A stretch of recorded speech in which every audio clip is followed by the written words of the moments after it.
Chers spéculateurs, bonjour et bienvenue dans cette vidéo hebdo du samedi. On a les marchés américains qui sont en train de nous faire un signal de bull market qui est assez impressionnant. On est sur des plus hauts historiques.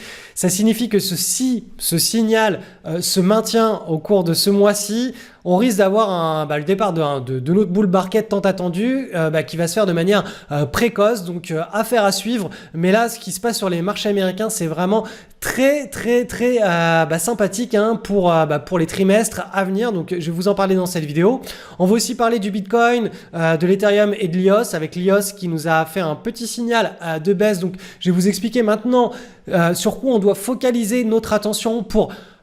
voilà, on est toujours là, hein, le marché des cryptos, de mon point de vue, je ne vais pas faire de la spéculation, des allers-retours dans tous les sens, vous pouvez vous le permettre, je vous explique d'ailleurs dans cette vidéo ce que vous devez regarder, mais moi de mon point de vue, je veux juste prendre une position là où certains vont faire 100 trades, moi je veux juste en faire un, mais qui soit avec le bon timing au bon endroit. Donc je vais vous expliquer exactement ce que j'attends, quel est ce bon endroit, ce bon timing, à la fois sur le Bitcoin, l'Ethereum et l'IOS. Et enfin, il y aura un cas pratique sur une action qui nous a été retournée sur le marché Euronext. Donc je vais vous expliquer tout ça en fin de vidéo. C'était un beau cas pratique sur lequel je vais essayer de vous transmettre vraiment c'est quoi la vision d'un spéculateur. Et vous allez voir que ça n'a rien à voir avec le fait d'avoir raison ou tort, et je vais vraiment mettre beaucoup d'empathie sur un concept qui, je l'espère, devrait vous faire quitter cette vidéo hebdomadaire avec une vision différente de la bourse et de la spéculation. Donc juste avant de commencer cette vidéo, je vous rappelle que maintenant les Trader Mindset sont publiés les mercredis. Donc vous pouvez retrouver le Trader Mindset sur mon blog ou sur ma chaîne YouTube. Et dans celui de cette semaine, eh bien, je partage avec vous les 3 conseils que j'ai partagés avec un ami qui veut non pas devenir riche, mais faire une grosse carrière dans un... de toute façon, je vais vous raconter tout ça, mais le résultat, la conséquence sera que s'il respecte ces 3 conseils, ces 3 ingrédients, il aura la richesse financière, enfin je veux dire vraiment matérielle, qui suivra. C'est obligatoire, c'est un schéma, c'est une règle de vie. Donc si vous n'aimez pas le format vidéo, vous avez aussi le format écrit qui est sur le blog. Donc voilà, ne loupez pas cette vidéo. À mon sens, les Trader Mindset sont bien plus importants que l'approche technique des marchés financiers, puisque la technique sans le mindset, ça vaut rien du tout. Le mindset sans la technique, vous pouvez tout faire dans la vie. Donc vraiment... essayez de suivre ces Trader Mindset le mercredi, ça va vous apporter beaucoup de valeur, beaucoup plus que ce que... c'est complètement sous-évalué. Ce Trader Mindset est sous-évalué, donc suivez-le. Analyse du marché des cryptos, on commence par le Bitcoin. Regardez sur la gauche en mensuel, ce mois de juillet est toujours en train de travailler ce niveau de résistance qui a été mis en avant par le mois de juin. On n'arrive pas à passer, donc là typiquement on s'attend davantage à une consolidation qui va durer quelques semaines voire quelques mois dans l'idéal. Si ça dure quelques mois, on aura une consolidation qui sera saine, donc une stabilisation des prix qui sera saine, et ensuite la cassure par le haut, si elle s'effectue, sera un endroit très stratégique pour une prise de position. Regardez maintenant sur la droite, on a à nouveau une énorme mèche ici qui a été construite cette semaine sur cette zone de résistance. Donc vous voyez qu'on a toujours cette dynamique de hausse qui n'est pas invalidée, on évolue toujours au-dessus, on est en train de consolider, mais on a énormément de mal à passer ce niveau de résistance. Donc affaire à suivre au cours des prochaines semaines. Il se peut que tant que en fait cette trendline en bleu tient, on peut avoir une nouvelle cassure à la hausse du Bitcoin et à court terme aller chercher cette résistance là puis celle-ci. À partir du moment où on va commencer à casser cette trendline, là, on va davantage être dans le scénario mensuel que l'on attend, c'est-à-dire une grosse consolidation bien fat avant une reprise de cycle de hausse sur le Bitcoin. Donc voilà, en gros, là, tant qu'on reste au-dessus de cette trendline bleue, les spéculateurs court terme, intraday, même daily, s'il y a des patterns en daily, ou en tout cas des patterns en horaire, là il y a moyen de prendre les signaux d'achat. Soit ça part et tant mieux, on neutralise très rapidement la position, quitte à avoir un trade neutre, on se fait sortir sans perte ni gain assez rapidement. Soit ça part vraiment fort et auquel cas là on atteint très rapidement les objectifs qui sont les 13 500 euros et ensuite 16 000. Donc voilà, à très court terme, pour ceux qui sont vraiment qui ont des compétences, hein. Ça s'improvise pas. Le fait de spéculer à court terme, ça ne s'improvise pas. L'idée, c'est pas du tout de prendre la grosse vague du cycle sur les cryptos et sur le Bitcoin, mais simplement de faire des petits allers-retours. C'est quelque chose que je ne vous recommande pas si vous n'êtes pas correctement formé, que vous n'avez pas déjà plusieurs centaines de trades, au moins en virtuel, à votre actif. C'est clairement pas quelque chose vers lequel je vais vous orienter. Par contre, si vous êtes dans cette dynamique-là, que vous avez déjà des compétences, effectivement, le fait d'aller sur des unités de temps inférieures à de l'hebdomadaire, donc du journalier, de l'intraday, de l'intra-horaire, ça peut avoir beaucoup de sens si vous aimez spéculer tout simplement. Moi, c'est pas quelque chose qui me fait vibrer. Je préfère prendre la grosse vague et voilà, là où certains vont faire 100 trades, moi je vais en faire 2. C'est ma logique, hein, qui est une logique très Pareto, très basée sur le minimum d'effort pour le maximum d'efficacité. Mais voilà, on n'est pas tous égaux face à notre façon d'aborder les marchés financiers. Donc, si vous n'êtes pas des spéculateurs aguerris, eh bien tout simplement, ce n'est pas le moment d'entrer en position sur le Bitcoin, tout simplement. On va aller voir maintenant ce qui s'est passé sur l'IOS. Donc l'IOS, vous voyez, la semaine dernière, je vous avais mis cette petite zone de support. Elle a été cassée cette semaine. Donc là, clairement, l'IOS, lui, il est rentré dans une vraie consolidation hebdomadaire, quelque chose qui va vraiment être bien long dans le temps, bien fat, et si ça prend la forme que je vous ai tracée ici, hein, donc on va le chercher probablement un peu plus bas. Ensuite, on va consolider autour d'un pivot et on a la cassure du pivot. Là, ce sera vraiment un endroit idéal et très stratégique pour pour réaliser une prise de position sur le moyen long terme sur l'IOS. Vous le voyez sur la gauche en mensuel, hein, on est toujours dans une dynamique long terme qui est haussière, hein. Il y a beaucoup de volatilité sur cet actif, mais on est toujours dans on est dans ce canal-là. Donc là, on a eu le premier point d'inflexion, et nous, ce que l'on veut, c'est la première pattern avec le breakout. Donc cette pattern qui va probablement se dessiner au cours des prochains mois, elle devrait, dans l'idéal, il faut qu'elle ait cette tronche-là, en fait, hein, en hebdomadaire. Ensuite, dernier petit point sur l'Ethereum. Donc vous voyez en mensuel, on est sorti ici de cette énorme vague de correction de je ne sais pas combien de pourcents. Ça c'est vraiment typique au marché des cryptos, hein, voilà. Moins 94%. Donc pour ceux qui sont entrés vers les plus hauts et qui sont probablement sortis vers les plus bas par peur panique, voilà typiquement pourquoi il faut ne jamais entrer sur un actif qui est en train de monter comme ça. Sur l'unité de temps que vous regardez, il faut que l'actif soit en train de stabiliser et qu'il fasse mine de sortir de cette stabilisation. Donc là, vous le voyez, on a la première stabilisation de cette nouvelle dynamique de hausse, hein, sur l'Ethereum. Là, on a un deuxième mois qui est en cours. L'idée, c'est que ça se stabilise sur ces niveaux-là, bien proprement, et qu'ensuite, on ait le premier breakout, non pas en mensuel, mais qu'on ira surveiller en hebdomadaire. Donc là, pour le moment, en hebdomadaire, on est toujours dans une dynamique de hausse, mais dans l'idéal, hein, ce qu'on aimerait bien voir, c'est quelque chose qui stabilise un peu plus, de manière un peu plus saine dans le temps avant qu'on ait notre cassure et le top départ pour surfer ce nouveau cycle de hausse sur les cryptos, hein. Probablement l'année 2020 devrait être une année absolument magnifique sur les cryptos si on a sur l'ensemble des majeurs que je viens de vous présenter cette fameuse stabilisation mensuelle hebdomadaire avec un breakout, une cassure par le haut. Analyse du sentiment de marché, on va commencer par le SP500, notre référent. Donc le SP500, vous le voyez sur la gauche en mensuel, hein, on est sur une barre du mois de juillet qui est en signal de plus haut historique, de bull market, de début de bull market. Donc là, concrètement, c'est plutôt très positif. Si ce signal se maintient, hein, n'est pas invalidé pour le restant de l'année 2019 et même pour l'année 2020. Là, clairement, si ce signal est validé, on entre, hein, sur une nouvelle vague de hausse de plusieurs trimestres, voire de 2 ans, 3 ans. Enfin, voilà, tout est en train de se passer actuellement, hein. Donc on va voir si ce signal tient.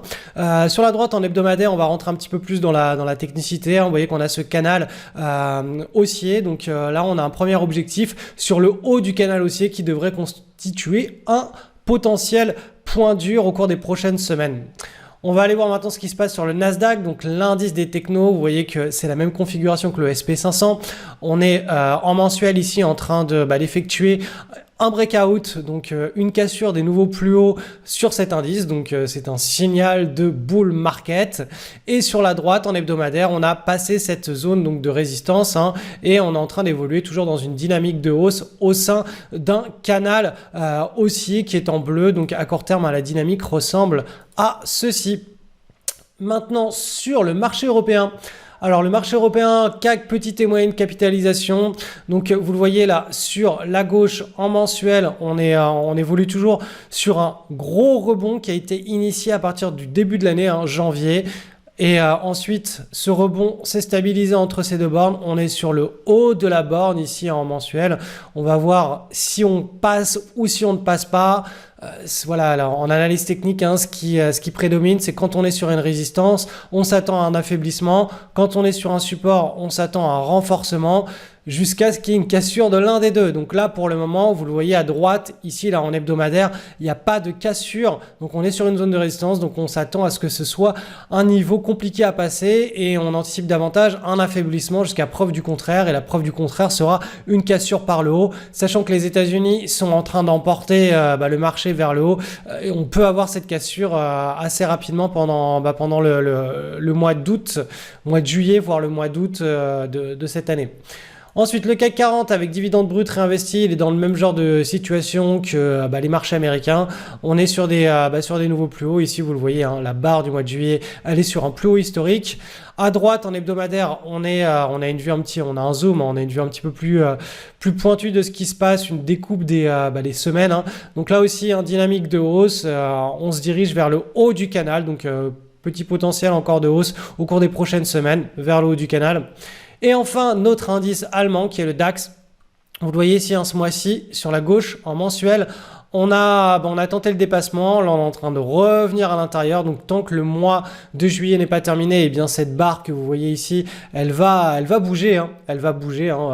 Chaque jour, à chaque clôture, elle bouge. Chaque semaine, jusqu'à la fin du mois. Donc, à droite, en hebdo, on a la découpe de ce mouvement qui est en train de se mettre en place.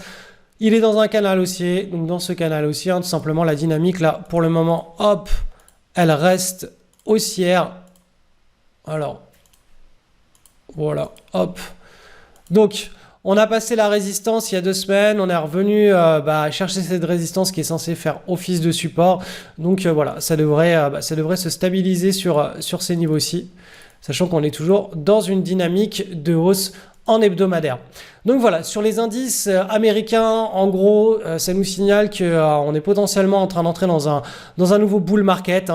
Sur les indices européens, on n'a pas encore ce signal. On va attendre que au moins que les résistances soient cassées en mensuel sur tous les indices européens, ce qui n'est pas le cas actuellement. Vous le voyez d'ailleurs, le DAX là, on a évolué un petit peu au-dessus, on est revenu à l'intérieur. Il va vraiment falloir qu'on évolue au-dessus de ces zones de résistance.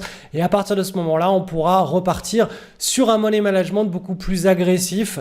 Je vous rappelle que cette analyse du sentiment de marché ne nous sert absolument pas à trader les indices, c'est simplement à trouver le bon money management. Donc, money management de marché haussier est 2 fois plus agressif, typiquement, ou en tout cas beaucoup plus agressif que le money management d'un marché en range, tout simplement parce que quand on va swing trader les actions individuelles, eh bien ces actions auront une espérance de gain qui sera beaucoup plus importante pendant un marché haussier, puisque les mouvements seront plus longs, iront beaucoup plus loin, plus haut, seront plus entretenus par la psychologie ambiante d'un marché haussier, tandis que dans un marché en range, cette dynamique de hausse, elle est souvent limitée entre la borne basse des indices et la borne haute. Quand on arrive sur la borne haute des indices, on a un affaiblissement et là les actions individuelles s'affaiblissent elles aussi et on a un retournement de tendance qui se fait de manière beaucoup plus précoce.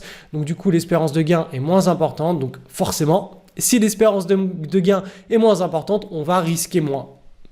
Allez, petit cas pratique cette semaine pour vous permettre de spotter, de trouver les bons éléments sur un comportement boursier qui est censé retenir notre attention pour une prise de position. Ce qu'on peut, quand une opportunité, un graphique contient tous ces éléments-là, on peut lui attribuer le terme d'opportunité. Et ce terme d'opportunité, concrètement, vous ne pourrez littéralement jamais l'attribuer à 99% des actifs, puisque 99% des actifs ne sont pas dans ce genre de situation à un instant T. Donc c'est d'où l'intérêt de lancer des screeners pour trouver ces opportunités et de ne pas se focaliser sur une crypto-monnaie ou le marché des crypto-monnaies, mais vraiment d'avoir une approche beaucoup plus globale et d'aller saisir les opportunités là où elles sont. Donc si c'est sur le marché des cryptos, eh bien tant mieux, on pourra en profiter. Si le marché des cryptos est en marché baissier ou étant dans une grosse vague corrective de plusieurs mois, eh bien, il faut aller chercher les opportunités autre part. Et voilà, c'est ça l'intérêt d'avoir des screeners et d'être multi-marché. Donc, cette action s'appelle VVY, elle est cotée sur le marché européen. Donc, vous voyez que sur la gauche, en hebdomadaire, on sort d'un marché baissier. Hein. Donc, clairement, cette action, vous voyez, pouf, pendant 2016, 2017, 2018, elle était en baisse. Ensuite, elle nous a dessiné ce qu'on appelle une large base. Donc, vous voyez ici, les cours ont tapé à plusieurs reprises et là, on a eu la cassure par le haut de cette large base. Vous voyez qu'on a eu des volumes extraordinaires ici, hein, des volumes qui n'ont jamais été enregistrés au cours des dernières années. Donc, vraiment, grosse prise de position massive de la part des grosses mains, c'est-à-dire tous les fonds institutionnels, hedge funds, gérants de portefeuille, gros traders, family office, etc. Donc là, vraiment, cette action a un regain d'intérêt. Peu importe pour quelles raisons, hein, y a forcément des raisons fondamentales derrière, des restructurations, peut-être un nouveau produit, un nouveau manager, voilà, on ne sait pas ce qui se passe. Nous, ce qui nous intéresse, c'est comment les opérateurs réagissent face à une news ou face à une action qui était littéralement partie pour aller vers zéro. Hein. D'ailleurs, elle a coté pratiquement 1 euro pendant quelques mois. Et ensuite, là, elle est remontée à autour des 5,75 €. Donc là, déjà, on a un comportement de retournement de marché. Est-ce que c'est le moment de prendre position ou pas? Non, parce qu'il peut s'agir aussi tout simplement d'un faux signal. Donc, il y a une accumulation, puis après, ça repart en marché baissier. Donc, comme d'habitude, ce que j'essaye de vous faire comprendre, c'est que les bonnes prises de position sont les endroits où le potentiel de hausse reste extraordinaire et que lorsque l'on prend la position, on soit engagé dans la tendance qui pourrait concrétiser ce potentiel de hausse extraordinaire. Donc pour cela, on va attendre la première consolidation, comme c'est le cas ici. Et ensuite, une fois que cette consolidation a une forme qui est saine, c'est-à-dire qu'on a un pivot qui a été tapé à de nombreuses reprises et que les cours, on le voit ici à droite en journalier, tout simplement on réduit leur fluctuation, c'est-à-dire qu'il y a un consensus de marché autour d'un niveau de prix qui a été clairement établi par les gros opérateurs. Là, on a quelque chose qui est très sympa. Donc, quand on est là, on se dit « Ok, là, c'est vraiment joli ». Et là, boum, vous voyez qu'on a des volumes, ça part, ça fait mine de repartir. Donc, c'est là où on va essayer, non pas de faire all-in sur ce trade, mais de multiplier tout au long de l'année ce genre de trade. Parce qu'il y en a 1 sur 2, clairement, ça va aller nulle part. Mais il y en a 1 sur 2 où il va se passer quelque chose d'intéressant. Et sur les si vous faites 100 trades, il y en a peut-être 50 qui iront nulle part. Ça va être des petits gains, des petites pertes ou des trades neutres. Il y en a peut-être une vingtaine qui feront un petit gain, et une trentaine qui auront des gains significatifs et une dizaine qui auront vraiment des gains qui seront hors du commun.